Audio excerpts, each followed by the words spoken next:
Marcos, capítulo 5. Chegamos ao 5º capítulo do Evangelho de Marcos.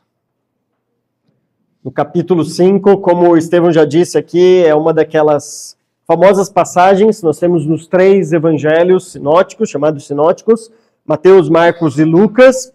Os 3 dão muita importância para este evento, o que não é de se estranhar, por causa realmente de tudo que envolve aqui o que está nessa expulsão deste demônio aqui, né, do endemoniado de Gadara ou de Gesara ou qualquer outro nome ali, né. Tem umas diferenças em alguns manuscritos e embora sejam cidades próximas, mas houve uma época em que Gadara, ela legislava sobre Gesara. E aí, isso deu diferença. Alguns manuscritos foi contra Gadara, outros Gesara. É como falar Bonfim e Ribeirão. Bonfim não é uma cidade, é um distrito, então se falar que mora em Ribeirão, também está certo, não está errado. Não é uma outra cidade ali. Mas se falar também Bonfim, não está errado também. É a mesma coisa. Né? Por isso que vai ter essa diferença aí. O que, no fim das contas, não muda nada para a nossa análise aqui do texto. O texto é muito grande. Nós conhecemos, pelo menos a maioria conhece a história. O texto aqui do capítulo 5 pode ser dividido em 4 etapas.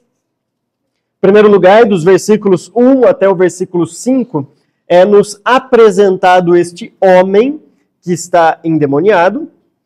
No versículo 6 até o versículo 13 é quando este homem tem um encontro com Cristo, e o que acontece com ele, todo o diálogo ali, que é um tanto curioso. Versículo 14 até o 17 é a reação dos habitantes da cidade diante daquilo que ocorreu. E no versículo 18 até o versículo 20 nós temos um segundo diálogo curioso entre Jesus Cristo e o ex-endemoniado agora. Como o texto é muito grande, muito rico nos seus detalhes, nós dividiremos em 2 esta história, em 2. Nós falaremos hoje dos versículos 1 até o 13, essas 2 primeiras cenas, e dos versículos 14 até o 20, falaremos no próximo domingo, terminando a exposição deste texto, ok? Para não ficar muito corrido, tamanha riqueza de detalhes e a importância também deste milagre aqui, não só para Marcos, mas os outros evangelistas também, mas a gente vai ver a importância que Marcos dá para isso, e porque ele coloca realmente aqui no seu capítulo 5, após essa tempestade que Ulisses pregou na semana passada. Deixa eu ler com vocês então, Marcos capítulo 5, eu vou ler do versículo 1 até o 13, que é o que nós analisaremos nesta noite. O texto diz assim: Eles atravessaram o mar e foram para a região dos Gesarenos. Quando Jesus desembarcou, um homem com um espírito imundo veio dos sepulcros ao seu encontro. Este homem vivia nos sepulcros e ninguém conseguia prendê-lo, nem mesmo com correntes, pois muitas vezes lhe haviam sido acorrentados pés e mãos, mas ele arrebatara as correntes e quebrara os ferros de seus pés. Ninguém era suficientemente forte para dominá-lo. Noite e dia ele andava gritando e cortando-se com pedras entre os sepulcros e nas colinas. Quando ele viu Jesus de longe, correu e prostrou-se diante dele e gritou em alta voz: Que queres comigo, Jesus, Filho do Deus Altíssimo? Rogo-te, por Deus, que não me atormentes. Pois Jesus lhe tinha dito: Saia deste homem, espírito imundo. Então Jesus lhe perguntou: Qual é o seu nome? Meu nome é Legião, respondeu ele, porque somos muitos. E implorava Jesus com insistência que não os mandasse sair daquela região. Uma grande manada de porcos estava pastando numa colina próxima. Os demônios imploraram a Jesus: Manda-nos para os porcos, para que entremos neles.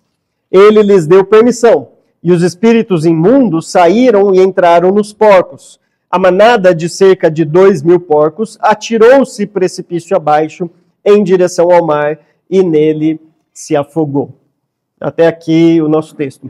Então, embora a história seja de fato até o versículo 20, Marcos também faz uma divisão na hora de narrar esse texto. Marcos primeiro conta o encontro que Jesus teve com este endemoniado lá em Gadara, ou em Gezara, para depois falar do que sucedeu, das consequências e tudo mais. E como Marcos faz isso? Marcos faz isso por meio de uma divisão na estrutura literária do texto. Então essa divisão que a gente está fazendo da história em dois não é uma divisão aleatória. O próprio Marcos sugere uma divisão como essa. E ele sugere da seguinte forma: ele estrutura os versículos 1 até o versículo 13 como um quiasma. Lembra? Calma, não precisa fazer essa cara, não. Então, o quiasma era uma forma do hebreu, judeu, escrever, em que ele colocava lá o tema A, B, C, aí vinha um tema central, que é o centro da lição mesmo, e aí ele voltava e repetia o termo C, B e A. Não precisava ser 3, né? Se ele fosse batista ia ser 3, que é aquela pregação de 3 pontos sempre, né? Mas não precisava ser sempre 3, tá? Ele podia ser 4, tem livros inteiros na Bíblia escritos assim. Mas a grande questão ali é que no centro, no meio, é onde está a lição principal deste parágrafo. Então veja que, para fazer isso, Marcos vai destacar algumas coisas para a gente e deixar outras sem respostas. Por exemplo, ele começa lá no versículo 1, falando que eles atravessaram o mar e foram para essa região. E lá no versículo 13, ele vai falar que essa manada de porcos se precipitou ao mar e foram afogados. Veja que o tema do mar inicia e finaliza o texto.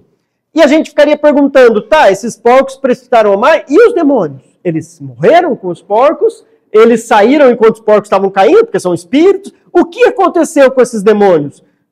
Marcos não quer contar pra gente, porque não é este o propósito. Então ele só... Mas por que ele faz questão de falar que caiu no mar esses porcos? Para fechar com o começo da história, que inicia no mar e termina também no mar. Depois nós vemos este homem, Marcos vai contar de um homem que ninguém conseguia prendê-lo, mas que depois ele, por Cristo, foi preso dentro de 2.000 porcos, aproximadamente. Depois Marcos vai dar uma nota para a gente que este homem estava na colina. Se você olhar no versículo 5, noite e dia ele andava gritando e tudo mais e estava na colina. E um pouquinho antes, ali, lembra que o quiasma sempre vai fechando para o meio. Tá? Então mar e mar, o homem que ninguém conseguia prender, e Jesus prendendo ele aos porcos. Aí esse homem está na colina e aí Marcos faz questão de dizer que, no versículo 11, uma grande manada de porcos estava pastando numa colina próxima. Veja que, mais uma vez, aquela informação, por que dizer que eles estavam pastando numa colina próxima? Porque ele quer que você faça a ligação com aquela colina que ele já disse antes. Então, você tem lá o mar, você tem a questão da prisão, agora você tem a colina, e você chega então para o centro dessa história. E o centro, além disso, né, depois da colina, você tem o endemoniado rogando, implorando 2 vezes também. Uma antes, ele roga, no versículo 7, e depois, versículo 10, ele implora, para então chegar no meio, e o recheio, né, aquela principal lição aqui desse texto realmente, que é o versículo 8 e 9. Versículo 8 e 9 que diz: pois Jesus lhe tinha dito, saia deste homem, espírito imundo. Então Jesus lhe perguntou, qual é o seu nome? Meu nome é Legião, respondeu ele, porque somos muitos. Veja que o centro da lição são esses 2 versículos. Não é somente a expulsão do demônio por Jesus, mas é também essa nota que Marcos dá do nome dele, que é o nome Legião. Esse é o centro do texto. Ou seja, o nome, nesse caso, do demônio, era importante aqui para a história. Marcos não só faz questão de registrar esta conversa de Jesus com o demônio, que dá aquela carta branca para muita gente ficar entrevistando o demônio ali, né? Jesus pergunta o nome e os caras fazem uma entrevista de 1 hora no culto com o demônio, né? Mas tudo bem. Mas não só faz questão de colocar, como coloca no centro da história, para mostrar que isso faz parte da principal lição deste parágrafo. Então, por isso que nós dividiremos este trecho nessa mensagem de hoje e na de semana que vem. Então, a de hoje, percebam que é um bloco de pensamento mesmo, e neste bloco, Marcos quer enfatizar os versículos 8 e 9, e é, obviamente, com eles que nós terminaremos com as nossas aplicações. Mas vamos lá, versículo 1, faremos a exposição dos textos, né, versículo por versículo, passando essas duas divisões que nós temos aqui, do versículo 1 a 5, a descrição de um homem que ninguém podia prender, versículo 6 até o 13 é a descrição de Cristo que ninguém pode resistir. Então o texto diz assim: eles atravessaram o mar e foram para a região dos Gesarenos. O Ulisses explicou, né, para a gente que esta travessia do mar, eles estavam saindo lá do oeste do mar, indo para o leste agora. Vocês têm que ver ao contrário, eu estou fazendo para mim. Indo para o leste ali do mar. E nesta região, embora umas ficavam do lado oeste, a maior parte desse grupo de 10 cidades, chamado Decápolis, era uma região com 10 cidades, ficava na parte leste do mar. Inclusive, esta aqui de Gesara ficava na parte leste. Então ele está saindo, hoje, o episódio aqui acontecido, se você der uma olhada no mapa, é na Jordânia. Você tem Israel, você tem a Cisjordânia, você tem o mar lá, né, o Rio Jordão, o Mar Morto, o Mar Vermelho, o Mar da Galileia, o Rio Jordão e o Mar Morto embaixo, e do outro lado é a Jordânia. Então é na Jordânia que acontece aqui essa história numa destas cidades de Decápolis. Essa cidade não existe mais, embora há ruínas dela. Os arqueólogos já encontraram ruínas, tem escavações ali do que provavelmente foi esta cidade de Gesara. De todas as cidades da Decápolis, dessas 10 cidades, a única que existe até hoje é a cidade de Damasco. Ela permanece até hoje, o restante, todas elas, você tem escavações, arqueologias, mas elas não existem mais. Então, quando eles atravessam o mar, eles saem, Jesus está saindo de uma região que era predominantemente judaica e indo para uma região que era predominantemente gentílica e pagã. Essa informação é importante, principalmente para a reação da cidade que vem logo depois. Porque numa região de judeus, o porco não faz tanta diferença assim. Numa região gentílica de pagãos, o porco fazia muita diferença para eles, não só para consumo, mas por causa do culto, da idolatria deles ali, como nós falaremos mais para frente. Versículo 2 diz assim, então, quando Jesus desembarcou, um homem com um espírito imundo veio dos sepulcros ao seu encontro. Aqui tem duas notas interessantes desse texto. A primeira é que Marcos, mais uma vez, vai usar aquela expressão que, de tantas vezes que ele usa, os escritores acabam nem traduzindo mais, tantas vezes que ele usa imediatamente. Lembra? Imediatamente, e logo. A ideia de que as coisas acontecem rápido, no movimento rápido. E aqui, este imediatamente, logo veio ao encontro, é uma recepção que Jesus está tendo no reino vizinho. Jesus está saindo da região predominantemente de judeus, onde seria a sua casa, onde seria ali o lugar, mesmo que onde ele poderia exercer o seu ministério tranquilamente, e ele está indo em terreno inimigo, no território inimigo.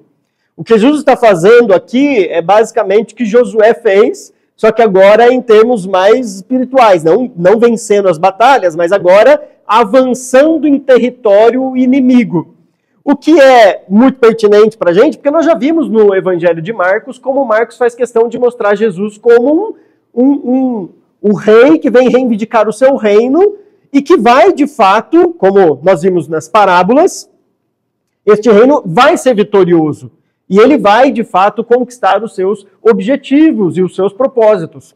Então Jesus agora não está lá em Jerusalém, lá na Judéia, aguardando que o inimigo venha para ele confrontar. Ele adentra, de fato, o território inimigo.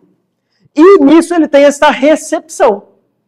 Quem vai recepcioná-lo não é uma comitiva de embaixadores, tratando bem. Não, mas é um homem que tinha este espírito imundo.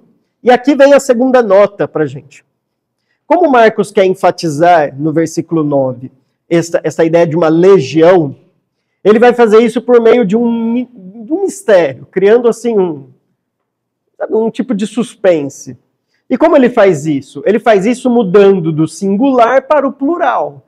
Se você prestou bem atenção na sua Bíblia aí, até ele dizer legião, que é o nome dele, e eu vou explicar o que é isso, sempre é espírito imundo, espírito imundo, espírito imundo. Mas depois que ele fala, são os demônios. E aí usa até o plural lá depois, espíritos imundos que foi para os porcos. Veja que Marcos quer causar tipo, um certo suspense, para a gente imaginar no começo que era um só. Não que isso fosse uma coisa boa, mas não tão grave a situação como é mostrado no final, a ponto de ocuparem 2.000 porcos, pelo menos. Você imagina a quantidade que tinha nessa pessoa. Então Marcos quer criar esse suspense. Parece que foi um demônio lá recepcionar Jesus, mas não. Foi todo o exército de demônios ali, praticamente, estava naquele homem para recepcionar e confrontar com Cristo este guerreiro. Então, Marcos usa o espírito imundo, o espírito sujo, né? Esse espírito imundo, mas a gente vai ver depois que é, na verdade, mais do que um espírito, mas aqui ele utiliza este singular. E aí vem a descrição deste homem. Versículo 3.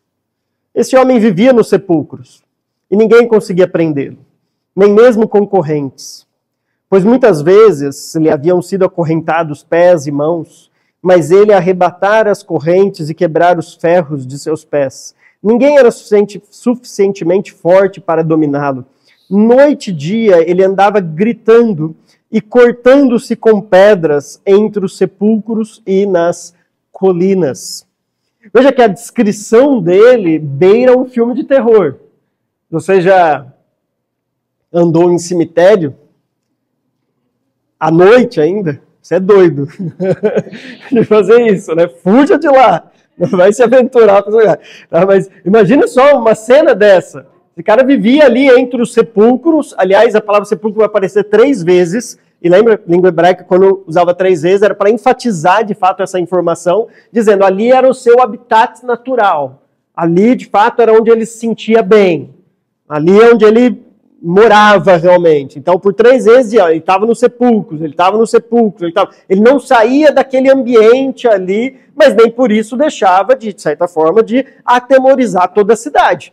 Você fica sabendo que tem um desse lá no cemitério da saudade, você pode morar até longe, mas você vai ficar com a pulga atrás da orelha, mesmo morando longe.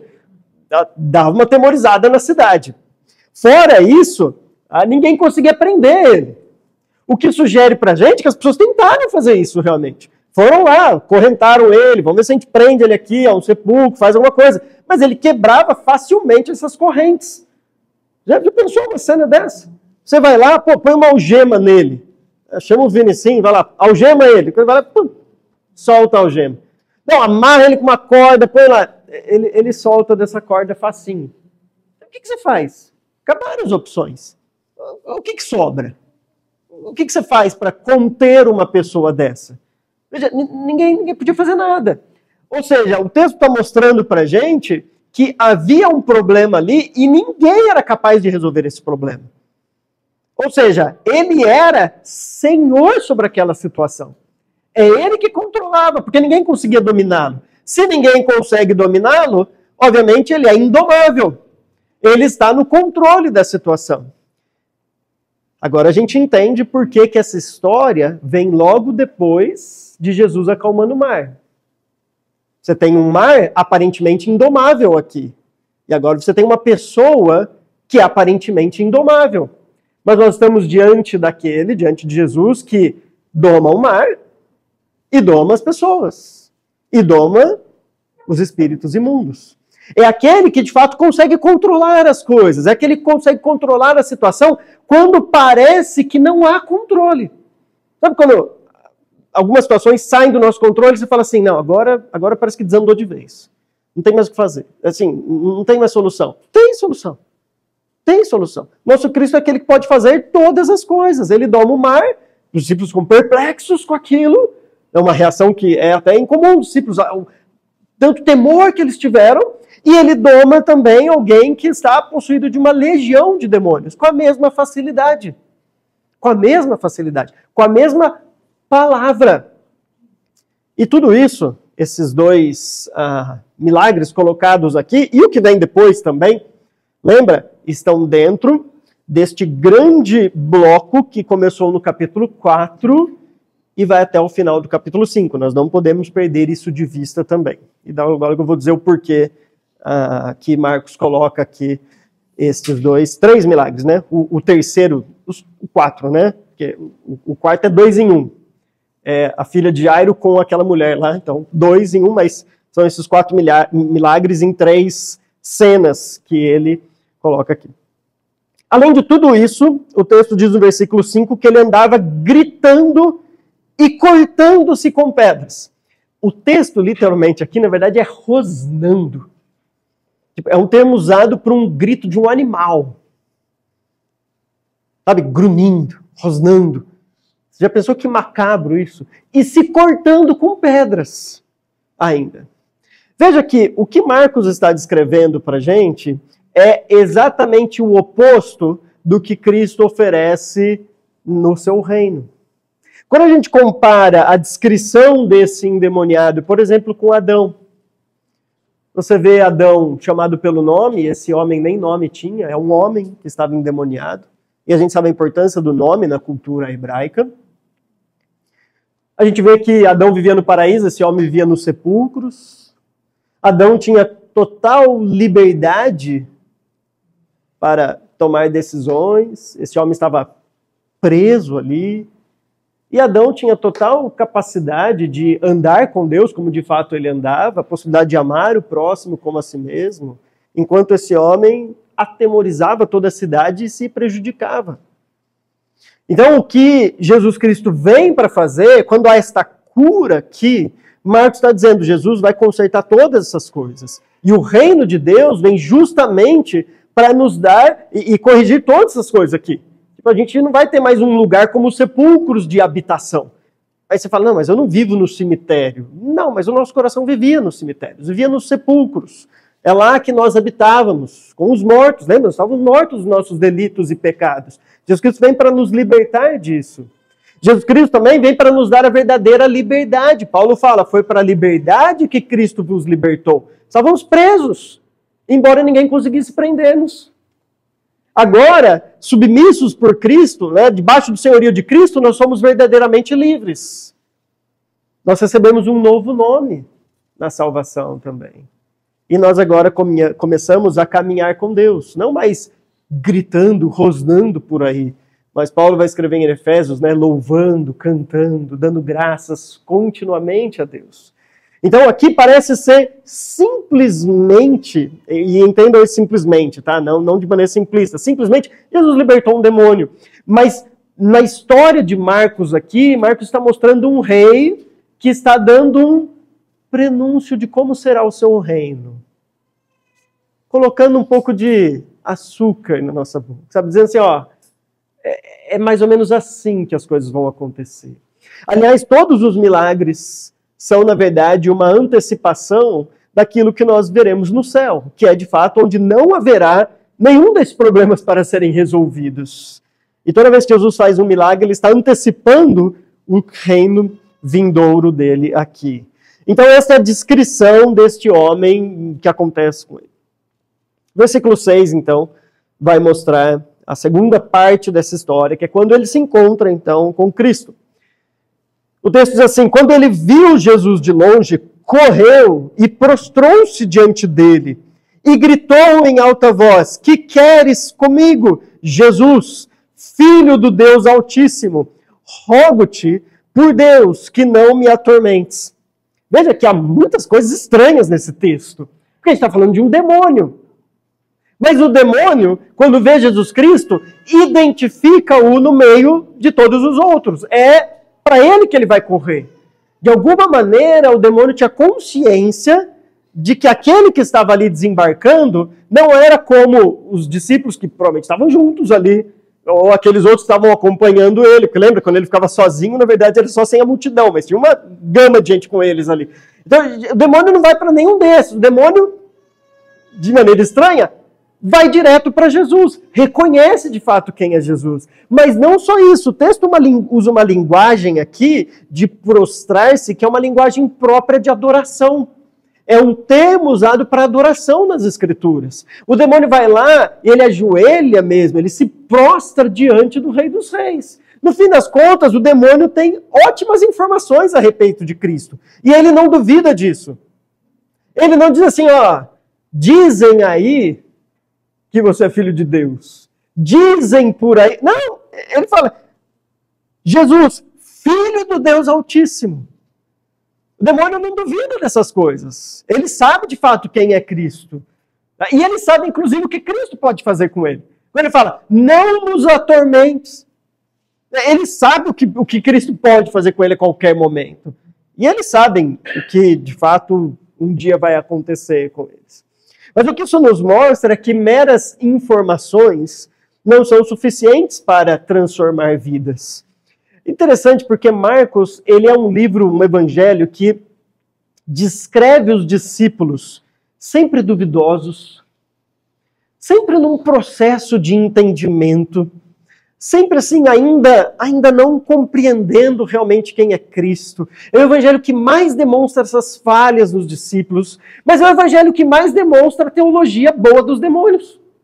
Os demônios têm uma boa teologia. Impressionante. A gente já viu lá no capítulo 1, você lembra lá? O primeiro demônio ali que vem. Versículo 24, 1 e 24. O que queres conosco, Jesus de Nazaré? Vieste para nos destruir? Sei quem tu és, o Santo de Deus. Qual a teologia deles?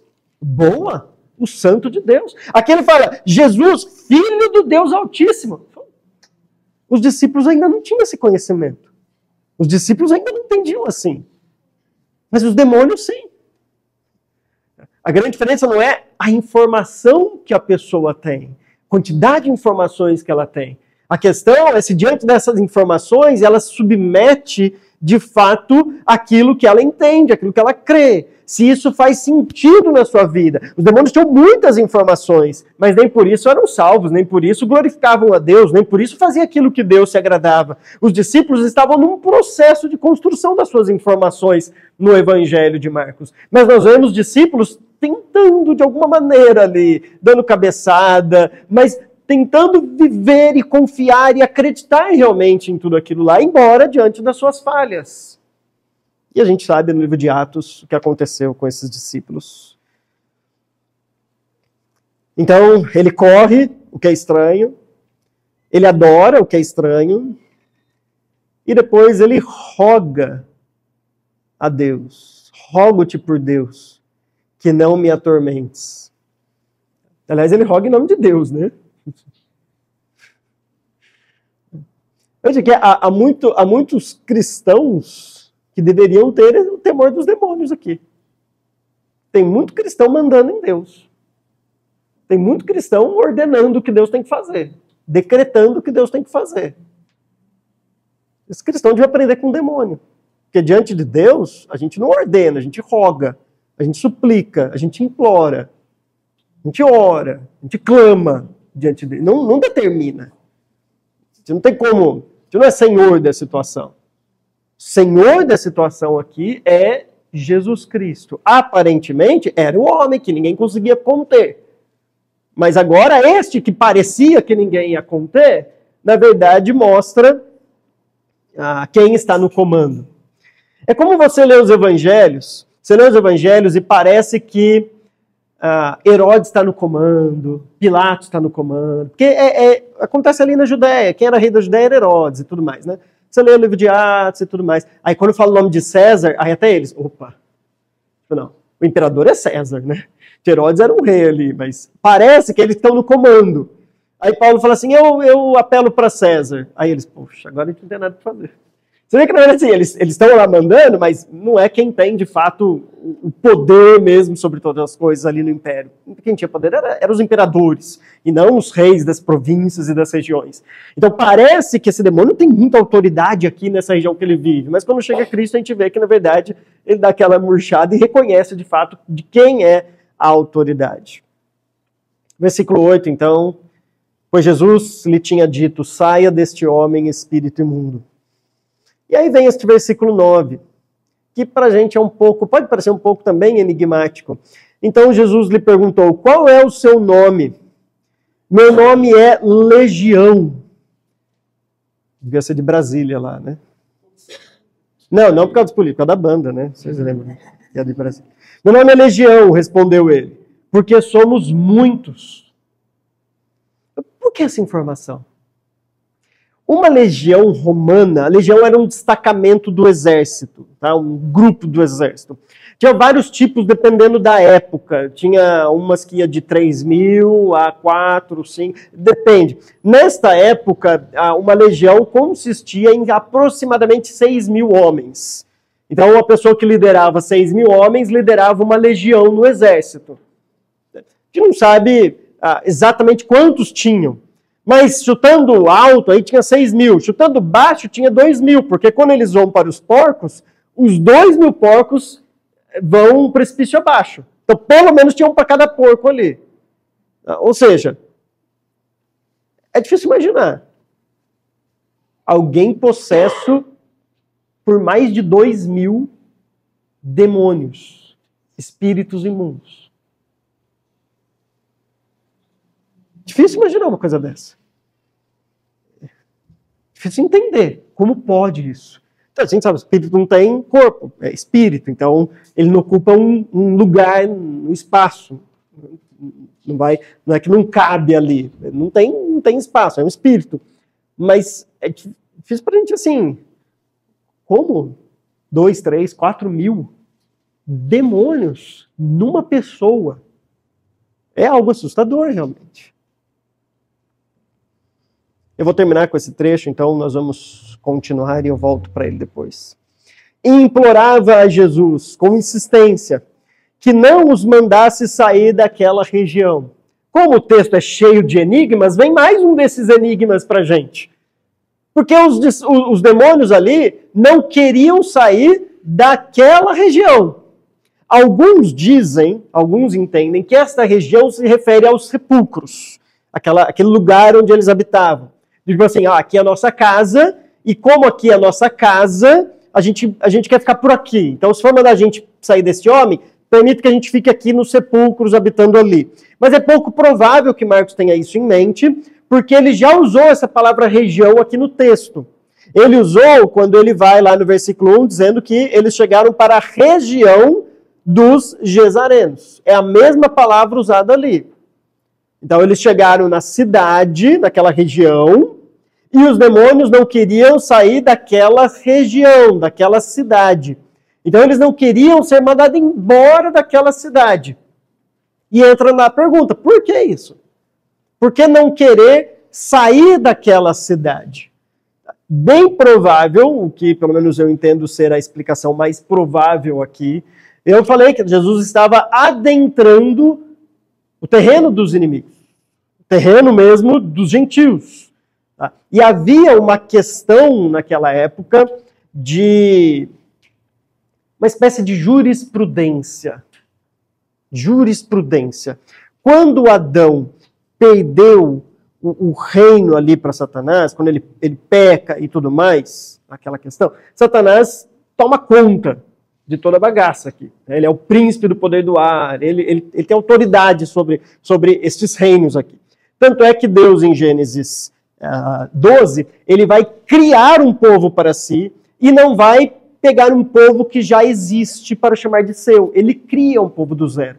Porque Gênesis de 1 a 11 está nos mostrando como todos os reinos foram entregues ali para Satanás. Terminando ali com a Torre de Babel, aquele episódio que justamente é um desses motivos. Mas quando Jesus, então, vem no seu ministério, lembra vários aqueles textos que ele fala assim, para os discípulos, né, para os 70, quando ele envia, logo vai chegar aqui em Marcos, ele fala assim, vocês só podem ir para as ovelhas perdidas de Israel. Lembra? Não vão para depois, não pode, só podia ir ali. Por quê? Porque ali era jurisprudência mesmo.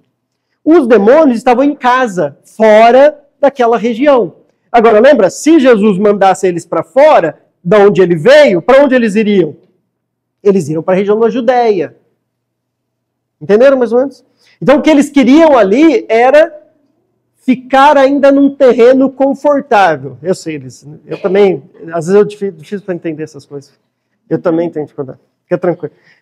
Eles queriam, assim, ficar em casa, queriam ficar no território inimigo ainda. Sabendo, obviamente, né, que o dia que Cristo morreu na cruz, ressuscitou, aí ele diz mesmo, toda autoridade me foi dada nos céus e na terra. Aí não existe mais essa limitação geográfica. Tanto é que o que ele fala depois disso? Ide por todo mundo. Agora pode ir. Antes era só para as ovelhas perdidas de Israel. Agora vocês estão liberados. Paguei o preço, reconquistei o que Adão perdeu, agora fica tranquilo. Agora é tudo nosso. Agora eu recuperei essa autoridade que Adão perdeu. Por isso que esses demônios não queriam sair daquela região. Assim, ó, é o lugar que a gente ainda tem uma certa liberdade aqui. É o lugar que a gente ainda consegue atuar. É o terreno do inimigo mesmo. E curiosamente,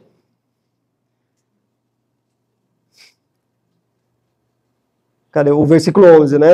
A permissão vem logo depois. Eu já ia me antecipar aqui. O versículo 11 fala assim, ó, uma grande manada de porcos estava pastando numa colina próxima. Os demônios imploraram a Jesus, manda-nos para os porcos, para que entremos neles. E aí Jesus fala assim para os demônios. Para mim, essa é uma das histórias, perceberam, que é mais cheio assim de... Você fala, o quê? Sabe? Você lê a história, você vê o que o demônio fala, essa legião, toda hora você fala assim, o quê? Mas por que? Tipo, Jesus, eles vêm lá implorando, e falam assim, ó, tá vendo aqueles porcos ali? Manda a gente para os porcos. Jesus fala, tudo bem, ok. Mas peraí, a gente falaria assim, não, vai falar ok para demônio? Não, vai falar sim para demônio? Não, subjuga eles aí, né? Mata e acaba com eles. Só que não era o momento ainda. Não era por meio disso que Cristo ia fazer. Era pela cruz. Havia um tempo ainda para isso acontecer. Eles iam ser subjugados, como de fato foram. Paulo fala que, lá em Colossenses, que Cristo despojou os principados e autoridades. O que é despojar? Destronar. Acabou a autoridade deles. Acabou. Então, assim, isso ia acontecer. Mas era por meio da cruz.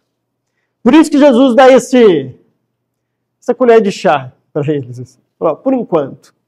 Por enquanto vocês estão livres. Mas aguarde daqui uns 3 anos. A gente vai voltar a conversar novamente. E aí ele deixa realmente eles irem para os porcos.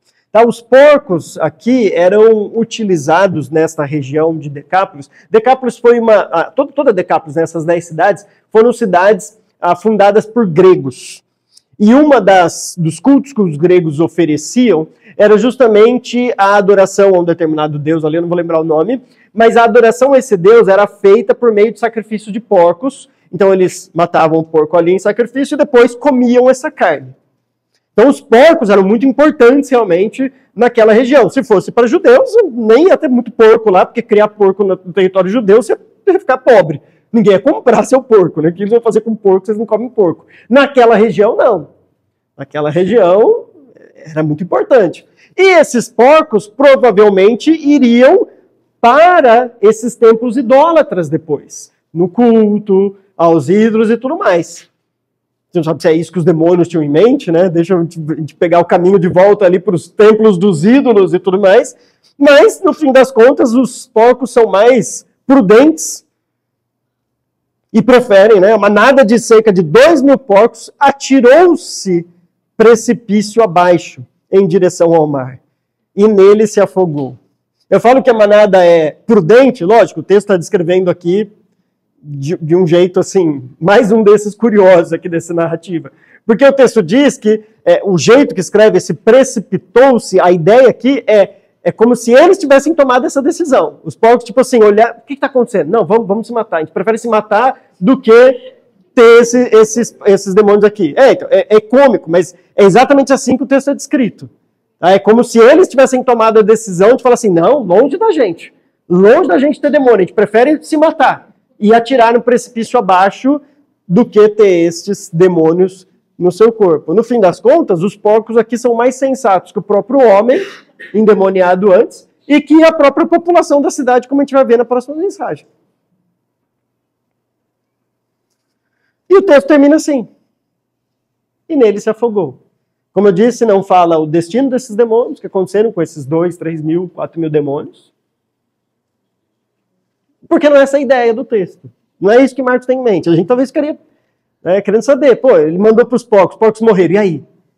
Eles saíram? Eles continuaram ali, afogados também? Mas espírito não se afoga, né? E o que aconteceu com eles? Marcos falou, não, isso não é o caso. Não é o foco da lição aqui. Tanto é que depois esses demônios não aparecem mais aqui no texto, a não ser influenciando os habitantes da cidade na próxima mensagem. Deixa a gente terminar então, com essa lição principal do texto aqui, que vai ser a nossa conclusão e nossa aplicação para essa história. A gente tem que lembrar, como eu já disse alguma vez aqui para vocês, algumas vezes, que os evangelhos eles não são aquele relato historicamente preciso como a gente gostaria. Eles são muito tranquilos em inverter a ordem de eventos, em colocar um milagre que foi no começo lá para o final. É tranquilo isso, porque era o jeito de escrever daquela época. Tá? Não é imprecisão histórica, é o jeito que eles escreviam. O que eles tinham em mente era mais um propósito teológico com aquelas mensagens do que um propósito cronológico, da gente remontar mesmo o que veio antes, o que veio depois da vida de Jesus Cristo. Então a gente tem que se perguntar, por que depois de 4 parábolas sobre o reino, lembra? Parábola dos semeadores e as outras 3 parábolas que Mateus pregou, por que Jesus acalma a tempestade? Por que vem essa história aqui depois? Por que vem essas histórias do endemoniado? Por que vem a cura de Lídia, da filha de Jairo aqui, né? A filha de Jairo e depois aquela mulher que... Por que vem essas histórias? O que o autor quer com isso? E ele quer ensinar 2 lições para a gente, mostrar 2 lições. A primeira delas é nos dar exemplos daquilo que ele acabou de ensinar. Lembra a parábola que o Mateus pregou aqui, né? A parábola da semente. Versículo 26, a partir do 26 aqui do capítulo 4. O semeador lança a semente e depois ele faz o quê? Ele dorme. Porque daí já não depende mais dele. Ele dorme. Aí vem essa passagem do mar que Jesus, depois de ter pregado às multidões, o que ele faz? Ele dorme no barco. Mas já não fez o que eu tinha que fazer? Ele dorme no barco. Veja que é uma forma de aplicar a este conceito. Por isso que ele coloca ali do lado. Do mesmo jeito, há uma aplicação aqui destas parábolas, mas é o que a gente vai ver semana que vem. A segunda lição que ele faz colocar aqui é para dar a garantia, o embasamento para aquilo que ele ensinou aqui. O que nós vimos nessas parábolas é que o reino de Deus ele é vitorioso.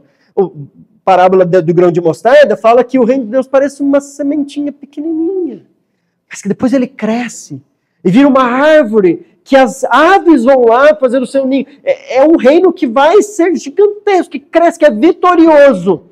Aí talvez os discípulos, mas será? Porque não parece agora. Nós somos aqui em meia dúzia, 2 dúzias de pessoas. Não parece que ele é vitorioso.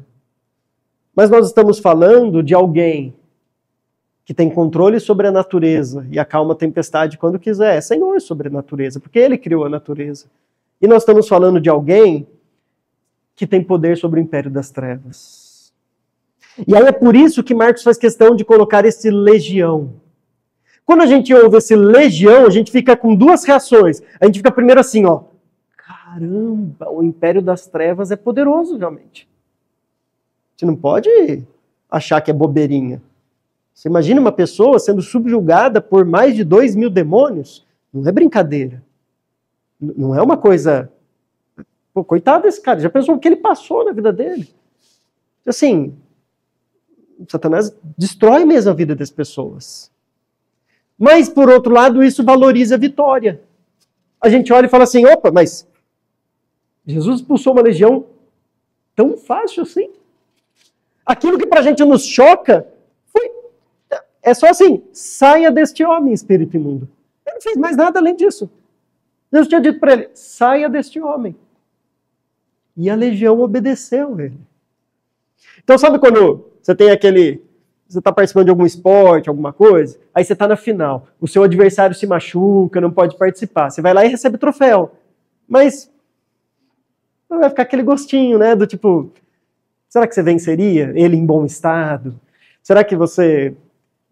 Sabe, o adversário vencido valoriza aquele que ganhou. Eu falo assim, ó, eu venci alguém que estava saudável, que jogava bem ali e tal, e eu venci ele mesmo assim, não alguém que se contundiu e não pôde terminar e tudo mais. Quando Marcos faz questão de colocar legião, é justamente para a gente pensar isso. Assim, cara, isso valorizou mais ainda o poder de Cristo. E é por isso que o reino de Deus é vitorioso. Irmãos, para nós terminarmos, nós estamos diante, então, de um Deus, diante de Cristo, que não tem limites no seu poder. Demonstrou poder sobre a tempestade, demonstra poder sobre o império das trevas. Daqui a pouco ele vai demonstrar poder sobre a doença e sobre a morte. A gente está falando de alguém que não há limites realmente para o seu poder, para a sua autoridade. E diante disso, irmãos, nós temos que lembrar que nós somos submissos a este rei. Um rei que pode acalmar a tempestade, um rei que pode expulsar demônios e transformar uma vida totalmente degradada que vivia nos sepulcros. Um Deus que pode curar enfermos, ressuscitar dos mortos. O que é o nosso problema diante dele? O que são as nossas aflições diante desse Deus? Veja, a qualquer momento, ele pode restaurar todas as coisas em nossas vidas. E ele vai fazer isso. Às vezes ele faz aqui. Mas às vezes ele prefere deixar para quando o reino dele vier. E aí todas as nossas aflições, todos os nossos medos, nossas preocupações, nossos problemas serão deixados de lado. Irmãos, nós estamos diante daquele que é o Rei dos Reis, o Senhor dos Senhores. E a gente tem que se alegrar diante disso. Amém? Amém, irmãos. Que Deus nos ajude nisso.